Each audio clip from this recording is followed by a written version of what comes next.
Pour cette première question, on nous demande de construire l'arbre pondéré représentant la situation de l'énoncé. Donc ici, dans l'énoncé, on indique que grand A, c'est l'événement, le candidat répond correctement à la question 1, et B, c'est l'événement, le candidat répond correctement à la question 2. Or, on sait que dans un premier temps, il répond à la question 1, puis après, il répond à la question 2. Donc dans l'arbre, on va avoir ici A bar, puis B bar, B bar. Ensuite, avec l'énoncé, on a l'information suivante. Un candidat pris au hasard répond à une probabilité de répondre correctement à la question 1 de 0,8. Donc ici, on va avoir 0,8 en termes de probabilité. Donc ici, on aura l'événement contraire, ce sera 0,2. Ensuite également, qu'est-ce qu'on nous dit? Si le candidat répond correctement à la question 1, il a une probabilité de répondre correctement à la question 2 de 0,6. Donc il a répondu correctement à la question 1, il va répondre correctement à la question 2. Et bien ici, on va avoir 0,6 et donc ici forcément 0,4. Et enfin, s'il ne répond pas correctement à la question Q1, la probabilité qu'il réponde correctement à Q2 est de 0,1. Donc en fait, on va avoir ici 0,1 et ici, on aura 0,9. Donc là, on a traduit l'énoncé à l'aide d'un arbre pondéré. Maintenant, on répond aux questions suivantes. Pour cette deuxième question, on nous demande de calculer la probabilité que le candidat réponde correctement à la question 1 et à la question 2. Donc c'est-à-dire que tout simplement, on souhaite s'intéresser à ce chemin-là. On passe par A et on va passer par B. Donc dans un premier temps, on va dire on note A inter B l'événement, le candidat répond correctement à la question 1 et à la question 2. Donc P de A inter B, c'est 0,8 fois 0,6 le calcul que nous allons faire. Donc autrement dit, ça correspond à quoi? Ça correspond à P de A ici et à P de B sachant A. Donc c'est les définitions des probabilités conditionnelles. Donc P de A inter B, c'est P de A fois P de B sachant A. Donc ça nous donne ici 0,8 fois 0,6. Donc autrement dit, P de A inter B est égal à 0,48. Donc ça, c'est pour la question numéro 2. Si on passe à la question numéro 3, ici on demande de calculer la probabilité que le candidat réponde correctement à la deuxième question. C'est-à-dire que par rapport à notre arbre pondéré, on va passer par le chemin A et B, donc on va passer par ce chemin-là, et par le chemin A bar et B. C'est-à-dire on a deux situations, soit on répond correctement à la question 1 et à la question 2, ou alors on ne répond pas correctement à la question 1 et on répond correctement à la question 2. Donc autrement dit, en termes de rédaction, on va pouvoir dire que les événements A et A bar, ici, forment une partition de l'univers. D'après la formule des probabilités totales, on a donc P de B. P de B, on va prendre les chemins qui vont aboutir à B. Donc ça nous fait P de A inter B plus P de A bar inter B. Donc ensuite, on applique les formules avec les probabilités conditionnelles. Donc P de B égale à P de A fois P de B sachant A, plus P de A bar fois P de B sachant A bar. Ensuite, on a, avec notre arbre pondéré, toutes les valeurs. Donc on remplace. Donc P de B, c'est égal à 0,8 fois 0,6 plus 0,2 fois 0,1. Donc autrement dit, ça nous fait 0,48 plus 0,02. Donc finalement, P de B est égal à 0,5. Donc on passe maintenant à la question suivante. Pour cette quatrième question, on note x1, la variable aléatoire qui associe la note au candidat pour la question numéro 1 et x2, la variable aléatoire qui a un candidat associe sa note à la question 2. Et on va noter grand X, la variable aléatoire, qui a un candidat associe sa note à l'exercice, c'est-à-dire en fait on va comptabiliser ce qui s'est passé à la question 1 et à la question 2, et on note grand X égale à x1 plus x2. Donc en fait on rappelle avec l'arbre pondéré vu à la question numéro 1 que la probabilité d'avoir bon à la question 1 était de 0,8. On avait également démontré que la probabilité d'avoir bon à la question 2 était de 0,5 grâce à la question numéro 3 qu'on avait traitée ensemble. Donc maintenant, en fait, si on veut dresser la loi de probabilité de x1, donc x1 c'est la variable aléatoire qui associe au candidat la note qu'il a à la question numéro 1. Donc en fait, soit on a bon, soit on a faux. Mais on sait que pour avoir bon, on a 1 point et la probabilité c'est 0,8. Et si on a faux, on a 0 point et la probabilité donc, est de 0,2. Donc en fait, on va traduire ici la loi de probabilité de la manière suivante. Donc en fait, ici on a 0 point, donc c'est la probabilité d'avoir faux, c'est 0,2, et d'avoir bon, c'est 1 point, donc c'est 0,8. Donc ensuite, pour avoir l'espérance, on va faire la somme des xi fois pi. Donc autrement dit, pour avoir l'espérance, donc la moyenne, si on veut dire ainsi dans cette situation, on va faire 0 fois 0,2 plus 1 fois 0,8. Donc on fait le calcul ici, on obtient que l'espérance de la variable aléatoire x1 est égale à 0,8. On fait la même chose pour la variable aléatoire x2. Mais là, on a deux situations. Rappelez-vous, question numéro 3 qu'on a traité ensemble, on a 50% de chance d'avoir bon à Q2. Donc en fait ici, on a bon à Q2, donc c'est 1 point, donc la probabilité c'est 0,5. Donc autrement dit, on a faux, donc on a 0 point. La probabilité c'est 0,5. Pour qu'on ait une loi de probabilité, la somme des probas ici est égale à 1. Donc maintenant, on a notre loi de probabilité pour x2, la variable aléatoire x2. Et donc pour avoir l'espérance de x2, on fait 0 fois 0,5 plus 1 fois 0,5. Et on obtient ici, tout simplement 0,5. Donc une fois qu'on a cette information-là, on va pouvoir, grâce à la linéarité de l'espérance, eh bien, obtenir l'espérance de grand X, avec grand X ici qui est x1 puis x2, on le traite tout de suite. Pour la fin de cette question, on souhaite déterminer l'espérance de grand X. On rappelle que grand X, d'après l'énoncé, c'est la variable aléatoire qui associe au candidat la note sur l'exercice complet de l'exercice numéro 1. Donc en fait, ici, on a grand X est égal à x1 plus x2. Donc nous, on souhaite calculer l'espérance de grand X. Donc autrement dit, c'est l'espérance de grand x1 plus x2. Et vous avez ici le rappel des différentes formules qu'on utilise sur la linéarité de l'espérance.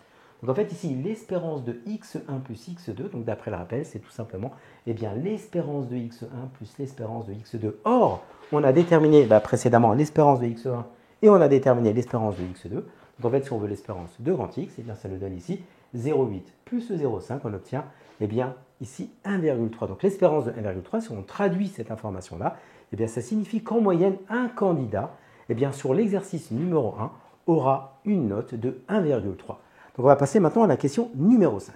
Pour cette cinquième question, on rappelle que grand X est la variable aléatoire qui, à un candidat, associe sa note à l'exercice numéro 1, donc c'est-à-dire grand X est égal à x1 plus x2. Donc ici, en fait, on nous demande, l'objectif de cette question numéro 5, c'est de chercher la variance de grand X.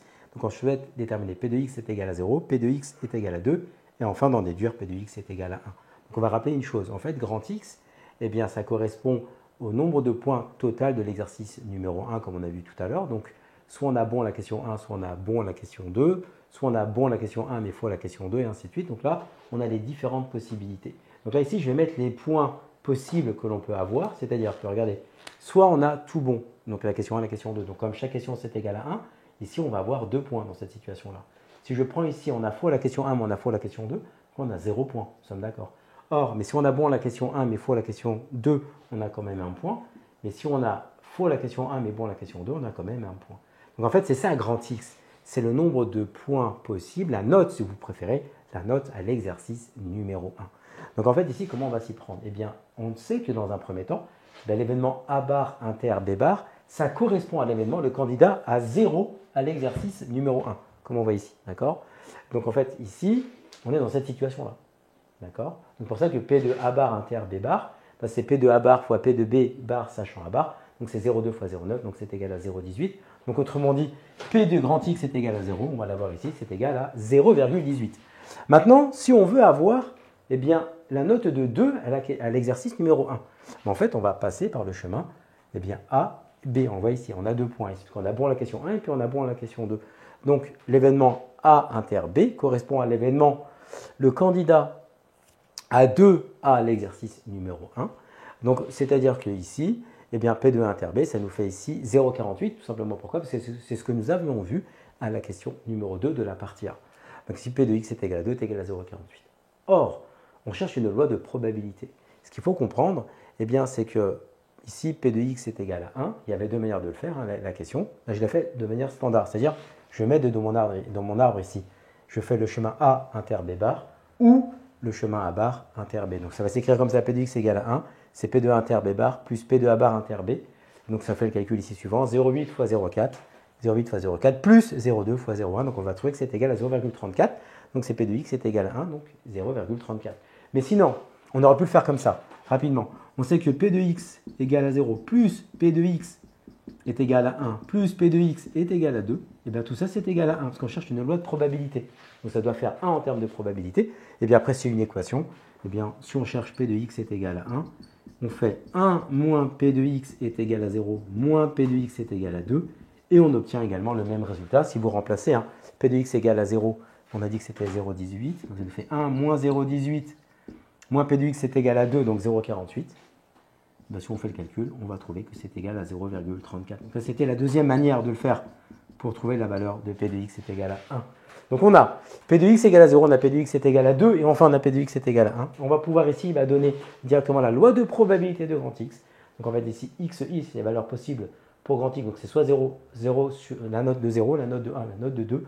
Et on a ici respectivement les probabilités qui ont été données. On peut passer à la question 5b. Pour la question 5b, on souhaite montrer que la variance de grand X est égale à 0,57. Donc on va s'aider ici de la loi de probabilité de grand X que nous avons vu à la question précédente. On rappelle également qu'à la question numéro 4, on avait montré que l'espérance eh bien, de grand X est égal à 1,3. Donc maintenant, on a ici l'information de l'espérance de grand X, on a la loi de probabilité de grand X, on va pouvoir calculer eh bien, son espérance. Donc ici, la variance de grand X, eh bien, c'est la valeur ici du XI, donc 0 moins l'espérance que nous avons trouvée ici, au carré, fois 0,18, plus, entre parenthèses, 1 moins l'espérance au carré fois 0,34, et enfin, entre parenthèses, 2 moins l'espérance de x au carré multiplié par 0,48. On remplace dans la formule la valeur de l'espérance, qui est ici 1,3, on fait le calcul, on trouve que la variance est égale à 0,57. On passe à la question 5C. Pour cette question 5C, on nous demande de vérifier si la variance de x est égale à la variance de x1 plus la variance de x2, et ensuite de vérifier si le résultat est cohérent ou non. Était-ce plutôt surprenant comme c'est indiqué dans l'énoncé. On reprend ce que nous avons vu à la question numéro 4. Nous avions la loi de probabilité de x1, la loi de probabilité de x2. Nous connaissons respectivement l'espérance de x1 et l'espérance de x2. Et donc on va calculer la variance de x1 et la variance de x2. Donc pour avoir la variance de x1, puis on se souvient de la formule, entre parenthèses 0 moins l'espérance de x1, tout ça au carré, multiplié par la probabilité, donc fois 0,2, plus entre parenthèses le 1 moins l'espérance de x1, le tout au carré, fois la probabilité, fois donc ici, fois 0,8. Donc on remplace ici l'espérance de x1 par sa valeur, qui est ici 0,8, et on va obtenir comme résultat eh bien, la variance de x1 qui est égale à 0,16. On n'a plus que le même raisonnement pour avoir la variance de x2, donc en fait ici, entre parenthèses, eh bien, on met 0, moins l'espérance, on ferme la parenthèse, au carré, multiplié par la probabilité, donc fois 0,5 ici, plus, entre parenthèses, 1 moins l'espérance de x2, on ferme la parenthèse, on met ça au carré, on multiplie par 0,5. Donc on a ici la formule, on remplace l'espérance de x2 par sa valeur que nous avions trouvée précédemment, et on va trouver que la variance de x2, c'est égal à 0,25. Maintenant, on connaît la variance de x1, on connaît maintenant la variance de x2. On va reprendre ce que nous avons vu à la question 5b, la variance de grand X, c'était 0,57. Donc maintenant, si on calcule la variance de x1 plus la variance de x2, on va mettre que ça nous fait 0,16 plus 0,25. Donc c'est égal à 0,41. Or ici, qu'est-ce qu'on remarque? On remarque que la variance de grand X, qui est égale à 0,57, n'est pas égale à 0,41. Et donc ici, le résultat est différent. Donc on n'a pas v de x égale v de x1 plus v de x2. Et donc ça, c'est pas surprenant, tout simplement. Pourquoi? Parce que dans le cours, on sait que la variance, si grand X est une variable aléatoire qui est égale à x1 plus x2, eh bien la variance de grand X sera égale à la variance de x1 plus la variance de x2, si et seulement si eh bien, les variables aléatoires x1 et x2 sont indépendantes. Et ici, ce n'est pas le cas. Donc c'est pour ça que ce n'est pas surprenant que v de x est bien différent de v de x1 plus v de x2. Donc ça, c'était la question 5C. On passe maintenant à la partie B. Intéressons-nous maintenant à la partie B. Donc ici, le deuxième exercice est constitué de 8 questions indépendantes. Chaque question est notée sur un point. Une réponse correcte rapporte un point, une réponse incorrecte et une absence de réponse rapporte 0 point. Les 8 questions sont de même difficulté. Pour chacune des questions, un candidat a une probabilité de 3/4 de répondre correctement, indépendamment des autres questions. On note grand Y, la variable aléatoire, qui un candidat associe sa note au deuxième exercice, c'est-à-dire le nombre de bonnes réponses. Première question, tout simplement, c'est justifier que Y suit une loi binomiale dont on précisera les paramètres. Donc pour répondre à cette question, vous a donné la rédaction classique à effectuer lorsqu'on vous pose cette question-là, donc c'est-à-dire de justifier eh bien, qu'une variable aléatoire suit une loi binomiale. Donc dans notre situation, on considère l'expérience ci-dessous avec deux ici issues. La première, on appelle succès, répondre correctement à une question avec la probabilité d'après l'énoncé de P est égale à 3/4. On appelle l'échec ne pas répondre correctement à une question ou alors eh bien, ne pas donner de réponse à cette question-là. Donc avec la probabilité 1 moins P qui est égale à 1/4. On répète ici 8 fois de suite cette expérience de Bernoulli de façon indépendante. C'était bien dit dans l'énoncé. On est donc en présence d'un schéma de Bernoulli. Donc finalement, on pourra pouvoir dire ici qu'on note Y, la variable aléatoire qui, à un candidat, associe le nombre de bonnes réponses, donc parmi les 8. Et donc Y suit alors la loi binomiale de paramètres n égale à 8 et P est égal à 4/9. Donc on note Y qui suit la loi binomiale de paramètres n égale à 8 et P est égal à 4/9. On passe à la question numéro 2. Pour cette deuxième question de la partie B, on souhaite ici calculer la probabilité de Y est égal à 8 et en donner la valeur exacte. Donc si on traduit P de Y est égal à 8, cela signifie que par rapport à notre énoncé, eh bien, c'est quelle est la probabilité que le candidat réponde correctement aux 8 questions de l'exercice numéro 2. Donc d'après le rappel suivant, nous avons la possibilité de calculer la probabilité lorsque nous avons une loi binomiale. On rappelle ici que n est égal à 8 et P est égal à 3/4. Donc P de Y est égal à 8. eh bien ça fait k parmi n, donc le k ici c'est 8 et le n c'est 8, donc ça fait 8 parmi 8. La probabilité du succès, donc 3 quarts puissance 8, fois 1 moins 3 quarts, donc pour la probabilité ici de l'échec, puissance 8 moins 8. Donc comme nous voulons avoir la valeur exacte, on rappelle que k parmi n, eh bien ici ça se calcule facilement, donc dans notre situation c'est 8 parmi 8, donc ça donnera ici 1, fois donc 3 quarts puissance 8, ça reste intact. Mais ici vous allez avoir 8 moins 8, donc c'est un nombre, c'est puissance 0, c'est 1 moins 3 quarts puissance 0. Comme 1 moins 3 quarts est strictement plus grand que 0, eh bien on sait qu'un nombre à la puissance 0 tant que le nombre n'est pas 0, eh bien ça nous fait ici 1. Donc on a 1 fois 3 quarts puissance 8 fois 1, donc la valeur exacte de P de Y est égale à 8, c'est égal à 3 quarts puissance 8. On passe à la question suivante. Pour cette troisième question, on souhaite ici déterminer l'espérance et la variance de la variable aléatoire grand Y. Nous savons que grand Y suit une loi binomiale de paramètres n égale à 8 et P est égal à 3 quarts. Nous avons le rappel qui nous permet en fait d'expliciter comment on obtient l'espérance et la variance d'une variable aléatoire lorsque celle-ci suit une loi binomiale. Donc en fait ici, on sait que pour l'espérance, eh bien c'est n fois p. Donc dans notre situation, on va faire l'espérance de y c'est 8 fois 3 quarts, donc autrement dit, l'espérance de y est égale à 6. Et enfin pour la variance de y, eh bien c'est n fois p fois 1 moins p. Donc ici, ça va nous faire 8 fois 3 quarts fois entre parenthèses 1 moins 3 quarts, et on obtient ici eh bien, une variance de y qui est égale à 1,5. On va passer maintenant à la partie C de cet exercice. Pour cette partie C, question numéro 1, eh bien ici on introduit une variable aléatoire grand Z qui est égale à x plus y. Et dans un premier temps, on suppose que grand X et grand Y, ce sont des variables aléatoires indépendantes. Et elle correspond ici, grand Z, eh bien, à la note du candidat global, c'est-à-dire en comptant l'exercice numéro 1 et l'exercice numéro 2. Donc en fait, ici, on rappelle d'après les parties A et B que nous avons l'espérance et la variance de grand X et l'espérance et la variance de grand Y. On a également les rappels qui vont nous permettre de calculer l'espérance de grand Z. Donc en fait, ici, avec la linéarité de l'espérance et l'additivité de la variance également. Et donc ici, on sait que pour l'espérance de Z, c'est l'espérance de X plus Y. Et ici, on n'a pas besoin de l'information à utiliser si c'est ou pas indépendant ou non par rapport à X et Y. Et si ça l'est, bien entendu, mais dans toutes les situations, eh bien l'espérance de X plus Y, dans tous les cas, donnera toujours l'espérance de X plus l'espérance de Y. Nous connaissons l'espérance de X, l'espérance de Y, nous remplaçons. Nous avons l'espérance de Z qui est égale à 7,3. Mais maintenant, pour la variance de Z, eh bien, on veut calculer, c'est la variance de X plus Y. Et là, c'est important à avoir comme information. On a vu ça, vous vous souvenez, hein, la dernière question de la partie A.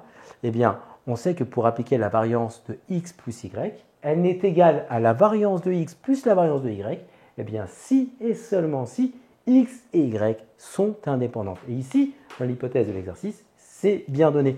Donc en fait, ici, la variance de Z, c'est la variance de X plus la variance de Y. On connaît la variance ici de X et la variance de Y. Il ne reste plus qu'à additionner et on va obtenir une variance de Z qui est égale à 2,07. On passe à la question suivante. Pour cette deuxième question de la partie C, soit n un entier strictement positif, pour i entier variant de 1 à n, on note zi, la variable aléatoire, qui est un échantillon de n élèves, associe la note de l'élève numéro i à l'examen. On admet que les variables aléatoires z1, z2 jusqu'à zn sont identiques à z et indépendantes. On note mn, la variable aléatoire, qui est un échantillon de n élèves, associe la moyenne de leur n notes, c'est-à-dire mn égale à z1 plus z2 plus z3 plus jusqu'à zn divisé par n. Et la question, c'est de déterminer l'espérance de mn. Donc en fait, ici, on est dans le chapitre, eh bien, la somme de deux variables, donc la somme des variables, plus précisément. Et ici, c'est la notion qu'on souhaite aborder, eh bien, c'est l'espérance d'une variable aléatoire moyenne. Donc en fait, ici, il y a un rappel qui est donné, et donc qui donne directement la réponse à la question. Mais nous, on va expliciter dans cette vidéo comment on obtient en fait le résultat. Et après, bien entendu, directement en examen pour appliquer la formule. Donc en fait, ici, ce qu'il faut comprendre dans un premier temps, c'est que dans la question précédente, on a vu que l'espérance de Z, c'est égal à 7,3. Nous savons que Mn, eh bien, c'est Z1 plus Z2 jusqu'à Zn divisé par n. On sait que d'après les hypothèses, ce qui est très important, on admet que les variables eh bien, Z1, Z2 jusqu'à Zn sont identiques à Z et indépendantes les unes des autres, bien entendu, mais surtout qu'elles sont identiques à Z. Donc ça veut dire quoi? Ça veut dire que typiquement, si on cherche eh bien, l'espérance de Z1, donc Z1, on a dit que c'était la note numéro 1 pour l'élève, en fait c'est la note de l'élève numéro 1 à l'examen, eh bien si on veut l'espérance de Z1, eh bien elle va être égale à l'espérance de grand Z. Parce qu'on nous dit que Z1 est identique à grand Z. Donc, autrement dit, ça veut dire également que l'espérance de Z2, eh bien, c'est l'espérance est égale à l'espérance de Z. L'espérance de Z3, eh bien, c'est égal à l'espérance de Z. Donc, en fait, typiquement, ça veut dire quoi? C'est-à-dire que tout simplement, l'espérance de Z1 est égale à l'espérance de Z2, qui est égale à l'espérance de Z3, qui est égale à l'espérance de Zn, et qui, en fait, tout simplement, est égale à l'espérance de grand Z. Donc, nous, on veut calculer l'espérance de Mn. Donc, en fait, ici, l'espérance de Mn, eh bien, c'est l'espérance de cette expression. D'accord? Donc, c'est l'espérance de Z1 plus Z2 plus Z3 plus Zn sur N. Mais on va l'écrire différemment à l'intérieur. C'est-à-dire qu'en fait, ici, c'est comme si on avait Z1 sur N plus Z2 sur N plus Z3 sur N plus Zn sur N. Donc, vous avez ici la somme de fractions qui ont le même dénominateur. Donc, il reste tout simplement à additionner les numérateurs. Donc, cette expression-là est égale à celle-ci. Ensuite, on va appliquer eh bien, ce qu'on appelle la linéarité ici de l'espérance. Autrement dit, eh bien, si on a l'espérance de AX plus BY, par exemple, eh bien, c'est égal à A fois l'espérance de X plus B fois l'espérance de Y. Donc, si on l'applique ici, ça veut dire quoi? Ça veut dire que, regardez, eh bien, on a l'espérance de Z1 sur N qui va être plus l'espérance de Z2 sur N, plus l'espérance de Z3 sur N, plus l'espérance, ainsi de suite, jusqu'à Zn sur N. Donc, on va partir de cette expression-là, on applique eh bien, la linéarité de l'espérance, et ça nous permet d'écrire eh bien, cette expression-là, l'espérance de Z1 sur N, plus l'espérance de Z2 sur N, plus l'espérance de Z3 sur N, plus l'espérance de Zn sur N. Une fois qu'on est rendu ici, on va appliquer une autre, toujours pareil, hein, la linéarité ici de l'espérance, donc c'est-à-dire que, regardez, si je regarde juste pour l'espérance de Z1 sur N, ça c'est comme si je l'écrivais, regardez, eh bien l'espérance de 1 sur N fois Z1. Vous êtes d'accord? Ce qui va me permettre de pouvoir l'écrire, eh bien regardez, grâce à ce qu'on appelle à la linéarité ici de l'espérance, eh bien on va pouvoir l'écrire que c'est 1 sur N multiplié par l'espérance de Z1. Donc c'est pour ça en fait que ici, l'espérance de Z1 sur N, je l'écris en 1 sur N fois l'espérance de Z1. Et je fais la même chose ici pour l'espérance de Z2 sur N. J'applique le même raisonnement que je viens de faire ici, et ça me permet d'écrire 1 sur N fois l'espérance de Z2, et ainsi de suite. D'accord? Donc une fois qu'on a fait cette ligne-là, eh bien on va revenir à l'information, c'est-à-dire qu'on a dit que l'espérance de Z1 est égale à l'espérance de Z2, qui est égale à l'espérance de Z. Donc ça va nous permettre eh bien, de pouvoir ici remplacer eh bien, l'espérance de Z1 par l'espérance de Z ici. L'espérance de Z2, on va la remplacer par l'espérance de Z, et ainsi de suite. Donc ça nous permet d'écrire cette troisième ligne-là. Une fois qu'on a fait ça, ben maintenant on va pouvoir factoriser. On va factoriser par 1 sur N, vous êtes d'accord? Il y a le 1 sur N ici qui est le facteur commun. Donc on va factoriser ici par 1 sur N. Et donc il va nous rester eh bien, que des espérances de Z. Donc espérance de Z ici, plus espérance de Z ici, et ainsi de suite, plus l'espérance de Z ici. Or, il y a combien d'espérances de Z que nous allons mettre à l'intérieur de cette parenthèse-là? Ben là, il faut comprendre. En fait, on part de Z1, on va jusqu'à Zn. Donc là, ici, il y a bien n termes. Vous êtes d'accord? Il y a bien n termes. Parce qu'on a Z1, Z2, Z3, jusqu'à Zn. On démarre à 1. Donc en fait, pour même, de manière générale, si vous cherchez le nombre de termes dans une expression, bon, regardez une petite formule qui peut vous aider. C'est celle-ci. Moi, je fais comme ça. Je vais faire le grand indice moins le petit indice, toujours plus 1. À la fin, plus 1. Donc là, ici, regardez, c'est quoi notre plus grand indice? C'est l'indice n. Donc j'écris n ici. Moins le plus petit indice, eh bien ici c'est 1. Je mets 1 ici. Et je rajoute toujours 1. Donc vous voyez bien, j'ai bien n termes. Ça veut dire qu'il y a bien n termes. C'est pour ça que ici j'écris, j'ai n fois le terme EZ. Donc ici j'ai EZ plus EZ plus EZ plus EZ, ainsi de suite. Donc je vais pouvoir l'écrire ici, eh bien 1 sur n. Et bien ici, je vais écrire n fois l'espérance de Z. Et donc là, on va pouvoir simplifier par les n. Et donc il me reste bien l'espérance de Mn qui est égale à l'espérance de Z. Or, l'espérance de Z, on a dit que c'était égal ici à 7,3.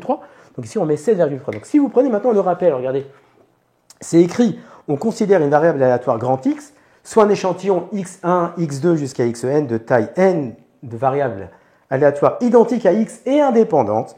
On note Mn, la variable aléatoire ici, moyenne de cet échantillon. Eh bien, on a bien l'espérance de Mn qui est égale à l'espérance de x. Donc bien entendu, en examen, si vous aviez directement dit, voilà, d'après la définition du cours, eh bien l'espérance de Mn est égale à l'espérance de Z, ça marcherait bien entendu, mais nous avons voulu vous expliquer la démarche en fait qui est derrière la définition de la propriété pour que vous puissiez bien l'appréhender et la comprendre. Donc ça c'était ici la question numéro 2A, on passe à la question suivante.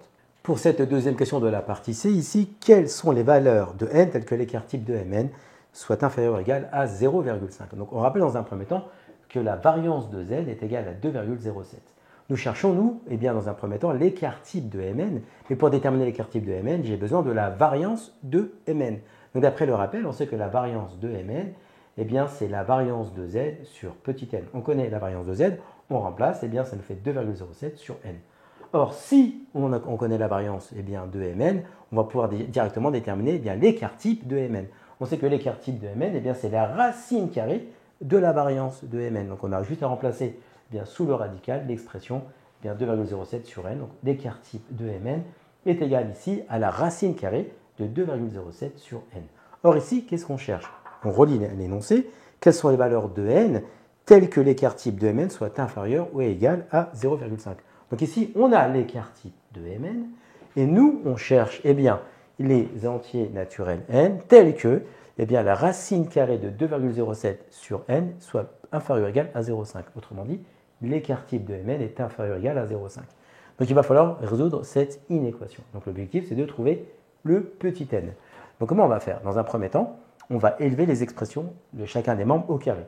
Donc ici, il n'y aura pas de souci au niveau eh bien, du changement du sens de l'inégalité, parce qu'en fait, ici, on a une fonction, on va composer par la fonction carré, x au carré, qui est une fonction qui est croissante sur l'intervalle 0 plus l'infini. Donc, l'ordre est conservé. Donc, lorsqu'on va élever au carré chacun des membres de notre inéquation, ça ne changera pas le sens de notre, ici, inégalité. Donc, ça veut dire quoi? C'est-à-dire que le 0,5 au carré devient 0,25, et 2,07 sur n, c'est une quantité qui est strictement positive. On élève au carré la racine carrée, et avec le carré ici, donc ce sont des fonctions on va être réciproques, donc on va pouvoir avoir ici 2,07 sur n inférieur ou égal à 0,25. Ensuite, l'objectif c'est de déterminer la valeur de n. En fait, à partir de quel n, eh bien, notre racine, notre écart type de Mn sera inférieur ou égal à 0,5. C'est ce qu'on a ici en ligne de mire. Donc, il faut trouver, en fait, il faut déterminer n. Donc, je vais pouvoir eh bien, multiplier de part et d'autre par n, mais comme n est un entier strictement positif, donc ça ne changera pas le sens de notre égalité. C'est pour ça que je le passe à droite ici, puis je vais diviser par 0,25. Ensuite, eh bien, je vais taper à la calculatrice 2,07 sur 0,25. Donc vous tapez ça, vous allez trouver que c'est exactement égal à 8,28. Donc on a n qui est supérieur à 8,28. Et là, attention, on sait que d'après les hypothèses, le n ici eh bien, est un entier. Donc en fait, on cherche le premier entier qui est plus grand que 8,28. C'est pour cette raison en fait que nous mettons 9. On ne va pas arrondir par défaut ici comme d'habitude.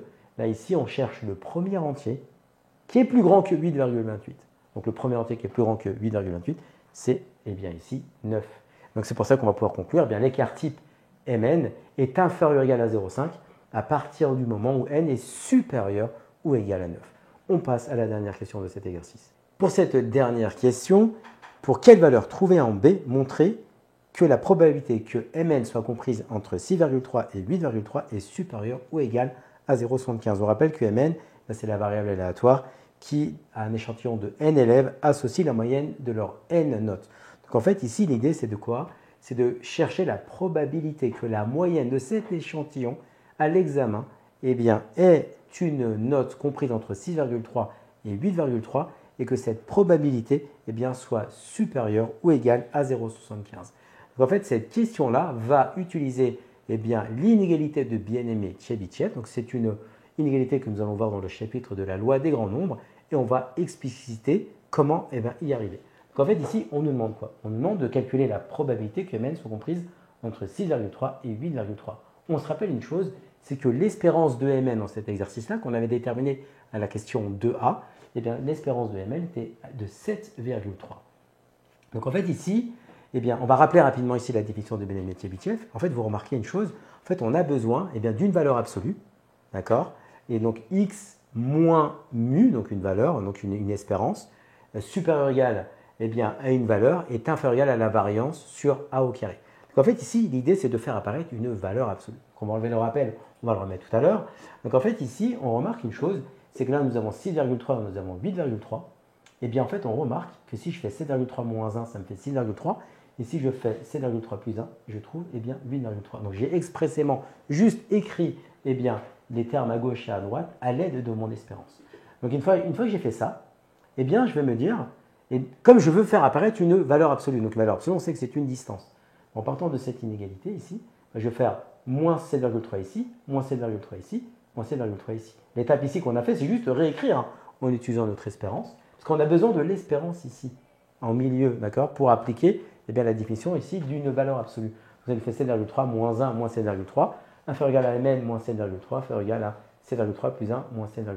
Donc à la fin, il nous reste quoi? Il nous reste mn moins 7,3, supérieur égal à moins 1 et inférieur égal à 1. Ça, c'est la définition même d'une distance. Si on rappelle, regardez, je place mon 7,3 ici, d'accord, et je cherche en fait l'écart entre mn et 7,3 est inférieur ou égal à 1. Donc en fait, mon écart, si je fais un écart de 1 ici, je fais un écart de 1 ici, vous voyez bien, on est bien ici à 6,3 et 8,3. Donc c'est bien ici l'expression. Cette expression-là est équivalente à celle-ci.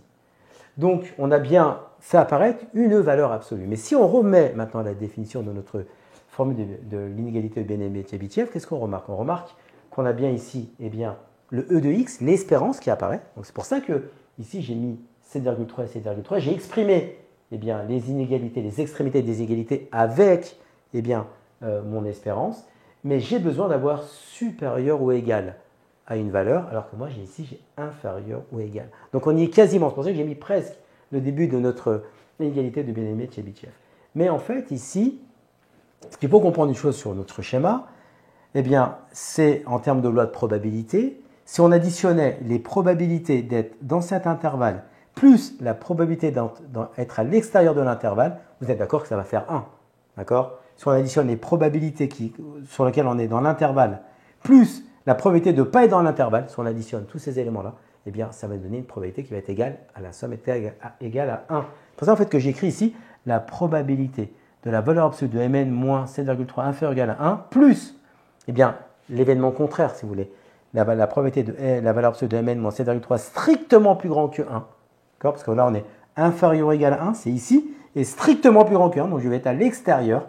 D'accord? Donc je vais être au-dessus de 8,3 strictement, et strictement plus petit que 6,3. C'est pour ça que je dois être en strict, la somme des deux, c'est égal à 1. Et ça va m'aider, et ça va me faire apparaître ici, l'inégalité de Bien-Aimé-Tchebychev. Donc on va pouvoir ici l'écrire. Donc on part de cette égalité. Donc je vais pouvoir garder la probabilité de mn moins 7,3 en valeur absolue inférieure ou égale à 1, qui est exactement en fait celle-ci, qui correspond à ce calcul de probabilité que nous voulons faire.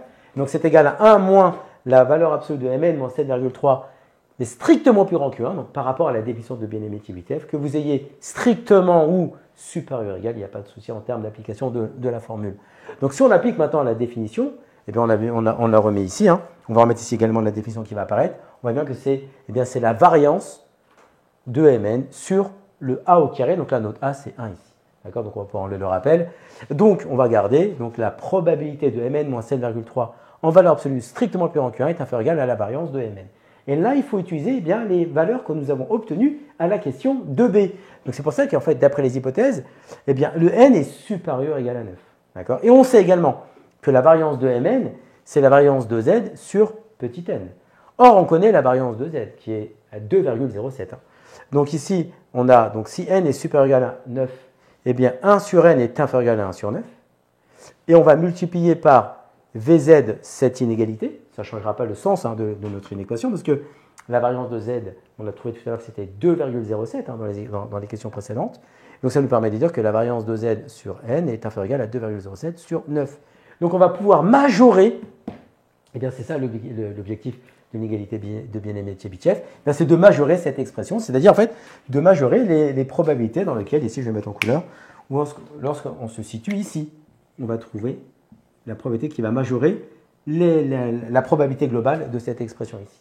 Donc ici, une fois qu'on a fait ça, il suffit de remplacer, c'est-à-dire qu'en fait ici on a la probabilité de mn moins 7,3 valeur absolue, qui est strictement plus grand que 1, est inférieure ou égale à 2,07 sur 9.